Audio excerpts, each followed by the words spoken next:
Baik, saya Muhammad Bagus Nanda Puluhulawa. Kali ini saya akan mempresentasikan tugas psikologi pendidikan. Yang pertama, keragaman siswa. Indikator dampak budaya pengaruh satu sosial ekonomi. Yang ketiga, etnis, dan keempat, ras terhadap pencapaian siswa. Dampak budaya. Perubahan budaya adalah hal yang akan terus terjadi dalam masyarakat dan memunculkan dampak positif maupun negatif. Hal yang tidak dihindari dalam kehidupan ini. Masyarakat adalah perubahan sosial. Perubahan ini adalah sebuah proses yang akan terjadi di sepanjang zaman, mengikuti pergerakan, perkembangan, dan perubahan manusia. Yang berikut dampak-dampak perubahan budaya itu sebagai berikut. Yang pertama, dampak positif. Ada masyarakat dengan pendidikan maju menjadi makin kritis pola berpikirnya. Masyarakat yang berpikir rasional cenderung menjauhi berbagai hal irasional.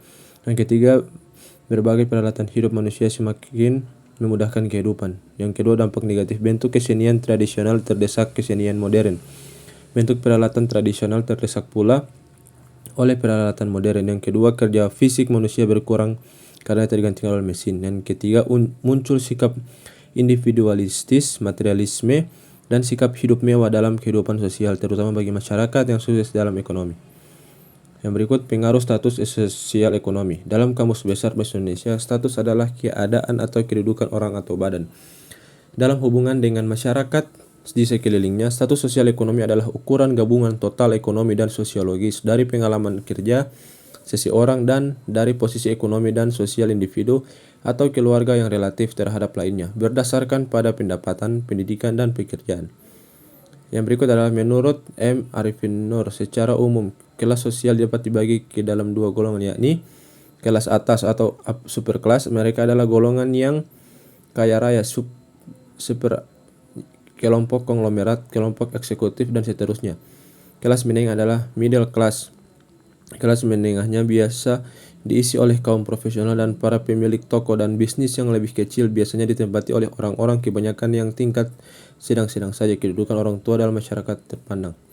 Etnis adalah sistem sosial penggolongan manusia, yakni didasarkan pada sistem kepercayaan yang sudah diyakini, mengimplementasikan nilai-nilai yang ada di masyarakat, pemahaman akan keberagaman budaya, penguatan adat istiadat yang dikonstruksikan, penegasan norma-norma, penggunaan bahasa, penjelasan latar belakang sejarah manusia, wilayah geografis, dan juga hubungan kekerabatan yang tidak terpisahkan.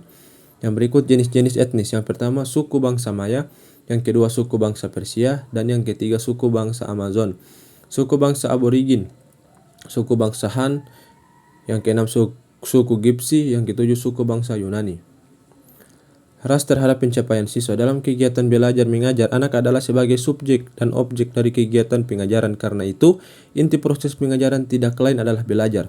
Tujuan pengajaran tentu saja akan dapat tercapai jika anak didik berusaha secara aktif untuk mencapainya. Keaktifan anak didik di sini tidak hanya dituntut secara fisik, tetapi juga dari segi psikis. Pengaruh perbedaan bahasa dan program dwibahasa terhadap pencapaian siswa.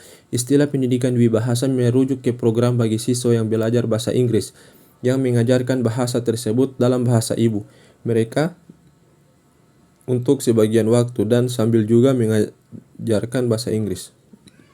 Kesimpulan dan materi keragaman siswa adalah pentingnya mengakui, menghargai, dan memahami perbedaan antar siswa dalam hal latar belakang, kemampuan, dan gaya belajar. Dengan memahami keragaman ini, pendidik dapat menciptakan lingkungan yang inklusif dan mendukung perkembangan setiap siswa secara optimal.